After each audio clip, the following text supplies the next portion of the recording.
Hi friends, എല്ലാ കൂട്ടുകാർക്കും പുതിയൊരു റിവ്യൂയിലേക്ക് സ്വാഗതം. അങ്ങനെ നമ്മുടെ പിങ്കിയാണെങ്കിൽ ഡൈവേഴ്സ് കിട്ടിയേ പറ്റൂ എന്ന് അർജുനോട് പറയണം. അർജുൻ ആകെ മനസ്സ് വേദനിച്ച് കുടിക്കുക കേട്ടോ. കുടിക്കുന്ന സമയത്ത് നമ്മുടെ നന്ദിയെടുത്ത് സത്യങ്ങളൊക്കെ പറയുന്നുണ്ട്. എനിക്ക് അവളെ ഒത്തിരി ഇഷ്ടമാണ്, പക്ഷേ അവളുടെ മനസ്സിൽ ഇപ്പോഴും ഗൗതമേട്ടൻ മാത്രമേ. ഞാൻ പിന്നെ എന്താ ചെയ്യേണ്ടത് എന്ന് വെച്ച് പറയുകയാണ് നന്ദിയുടെ അടുത്ത്.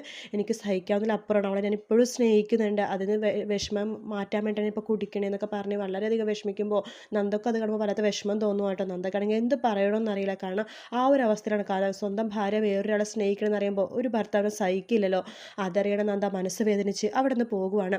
അതിനുശേഷം നമ്മുടെ അർജുൻ്റെ മുറപ്പെണ്ണ് മാറ്റുന്നതായിട്ടാണ് കാണിക്കുന്നത് നയന. ആദ്യം ഒരു തപസ്യ സ്ത്രീയുടെ ഡ്രസ്സൊക്കെ ഇട്ടിട്ടാണ് വരുന്നതെങ്കിലും അതിനുശേഷം കുളിച്ച് റെഡിയായിട്ട് ഒരു മോഡേൺ ഡ്രസ്സിൽ വരും കേട്ടോ. അത് കാണുമ്പോൾ നമ്മുടെ പിങ്കിക്ക് കുറച്ച് കുശുമ്പ് ഉണ്ടാവുന്നുണ്ട്. അത് മാത്രമല്ല, അർജുൻ്റെ അടുത്ത് വളരെയധികം സ്വാതന്ത്ര്യത്തോട് കൂടിയിട്ടാണ് ആ നയന സംസാരിക്കുന്നത്, പെരുമാറുന്നതും. അത് കാണുമ്പോഴാണ് നമ്മുടെ ഉള്ളിലുള്ള ആ ഒരു സ്നേഹം പിങ്കിയുടെ പുറത്തേക്ക് വരുന്നത്. എന്തായാലും കാത്തിരുന്ന് കാണാം.